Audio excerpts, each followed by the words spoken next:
thank you for joining us on 13 Sunrise. You are taking a live look at Gainbridge Fieldhouse, where thousands of fans will be cheering on the Pacers, who are on the road in a must-win Game 7 in the NBA Finals. We'll have live coverage all day on Channel 13 to get you ready for one of the biggest nights in sports. Happy Sunday. It's 9 o'clock. I'm Allison Gourmet, filling in for Matthew Fultz alongside Lindsay Monroe. All right, and talking about just how big of a game this is. This is winner take all. We made it to Game 7. Everyone was betting against the Pacers this entire postseason run they've made, and they've surprised everybody. We weren't surprised, though. Correct. Maybe a couple times. Every once in a while you had a moment, but, you know, the confidence was largely there. That's right. Oh, it's going to be such a fun night for everyone coming downtown, celebrating all throughout the city, or if you're lucky enough to be in Oklahoma City in person. Let's talk about our temperatures back here at home. Downtown, it's going to be a hot one, similar to yesterday. In fact, I think today is going to be a little hotter even. Right now, we have temperatures that are warming back into the low 80s.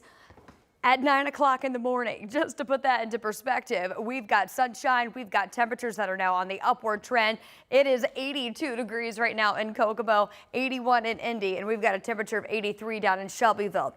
That's the air temperature. We also have to factor in all of that excess moisture in the air, and we do so with the dew point temperature. And really anything over 70 we would consider tropical, we would consider miserable to be outside for extended periods of time, and we are well above that in many spots here in central Indiana, with dew point temperatures now into the low to mid 70s. So that's going to be feeling pretty uncomfortable. Again, anything 70 or above going to put us in that miserable zone. We're going to be there likely throughout the duration of the day today.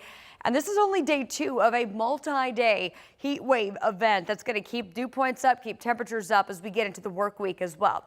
So your forecast for this Sunday going to keep the sky clear. Temperatures even hotter than yesterday. We topped out at 91. Today we're headed to 94. Believe tomorrow will be the hottest day in this heat wave. We'll talk more about those temperatures and when it looks to come to an end in the full forecast.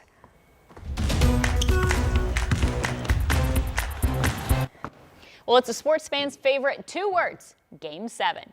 The Indiana Pacers and Oklahoma City Thunder have one more battle standing in the way, earning them their first NBA title in franchise history. When the stakes are this high, what matters is how these teams play on one of the biggest stages in sports. Our Dominic Miranda and Eli Gain are in Oklahoma City and have a preview of this must-see matchup.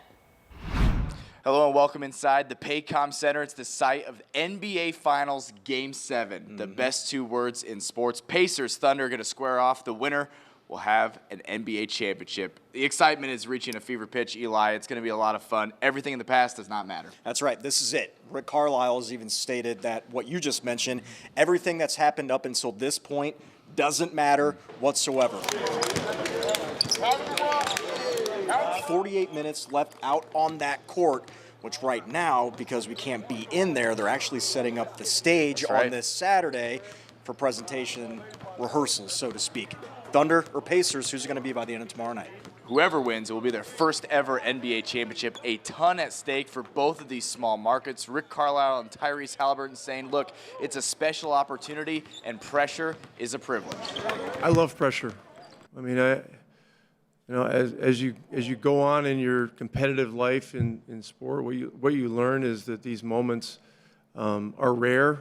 I'm very much looking forward to Game 7. These are special moments for certainly for both teams, but for our league, for the game, for the worldwide interest in the game, and so it's a time to celebrate. This is going to be one of the biggest, if not the biggest game most of us ever play in our lives, and for our organization is from a historical standpoint as well. And that's something that you don't take for granted and you enjoy as a competitor. So I'm really looking forward to it. Well, I think it's easy to say in order for the Pacers to have a chance in this one, as they have been all series when they do, bench scoring and defensive adjustments. Yes. Last game, not so much full court pressure, half court pressure that sort of stunned the Thunder a little bit. But, hey, man, they're good at home. The Thunder are. It's going to be an insane environment, just as it has been all series long. Whoever wins the turnover battle, for my money, wins this game. Right. We'll see what happens. It's going to be all sorts of fun. We'll have coverage for you on air and on WTHR+. Plus, an NBA champion will be crowned. We'll see if it's the Pacers. For Eli Gain, I'm Dominic Miranda here in Oklahoma, 13 Sports. The city is expected to be a big party tonight, even with Game 7 being in Oklahoma City. From watch parties to restaurants, everyone is excited and ready to cheer on the Pacers, including Marina Silva, who is live at Gainbridge right now. Good morning, Marina. Good morning, Allison. Well, this is it. We are just one win away. And will the Pacers be the next NBA champions? I'm joined here this morning with Chris and Ari. Chris, how are you feeling this morning? I feel really good. It's 11 hours away from potentially, it is the biggest night in Pacers NBA history, no question. You've called hundreds of Pacers games over the years. What's this like? What's the significance of this game? I think it means everything to the franchise and means everything to the city and the state. To see this team on the brink of winning an NBA title, you know, you go back 50 years, the Pacers won 3 ABA titles, but they've never won an NBA title. This would mean everything to everybody. I mean, the energy in the city has been electric with all of the finals, but especially this series. I mean, what have you experienced? You know, not calling the games, it's been fun to be a fan and to sit in the stands with the fans and high-five them and walk around downtown. You know, you go to the hardware store, you go to the gas station, everyone's got their Pacers gear on. It has been truly special, and tonight can be even more special with a win.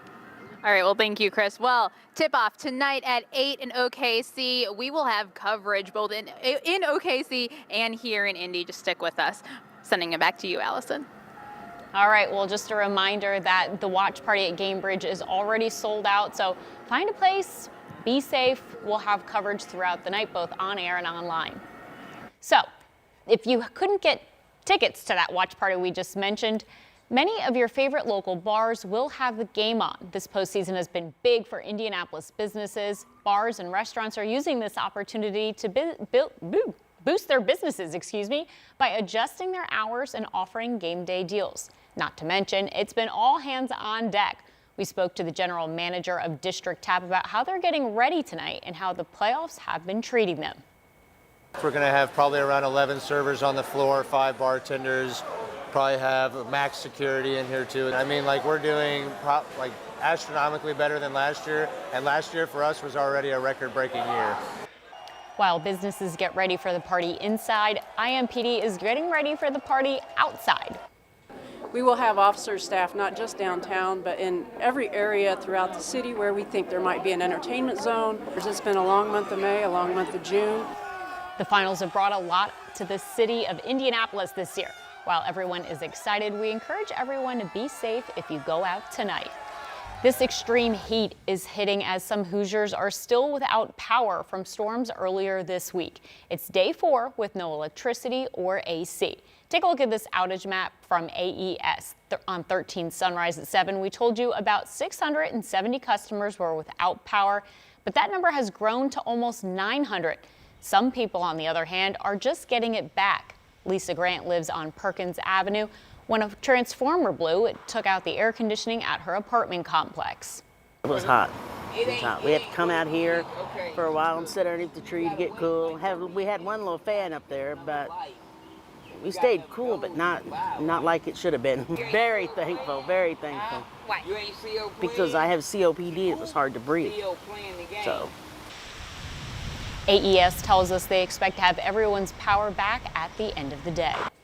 It doesn't take long for temperatures in the 90s to get dangerous, especially with power outages. That's why the city opened several cooling centers.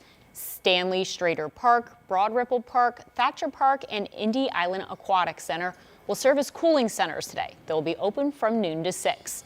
You can find a list of pools and splash pads open on WTHR.com. Also, be sure to check on relatives and neighbors, especially if they're older or don't have access to air conditioning. Avoid any strenuous activities and make sure you stay hydrated and apply sunscreen before heading outside today. Well, with the 90s in the forecast all next week, there are cooling centers open tomorrow as well in Indianapolis. We have information to keep you safe and enjoy some indoor summer fun and protect your pets. Just head to WTHR.com/SeenOn13. This morning, we have an update on an investigation into a former assistant track coach at Ben Davis High School. Harrison Goss is charged with 5 counts of child seduction. A warrant for his arrest was issued Friday. Back in April, we first reported that a coach was put on leave. 13 News has reached out to the Goss family and attorney. So far, they have not responded. Fishers police are investigating a shooting near State Road 37. We know it happened yesterday afternoon on Benton Drive. Investigators say this was not a random act, but police have not shared details about who was shot, the type of injuries, or if there are any suspects. We'll bring you those answers once we learn more on air and on WTHR.com.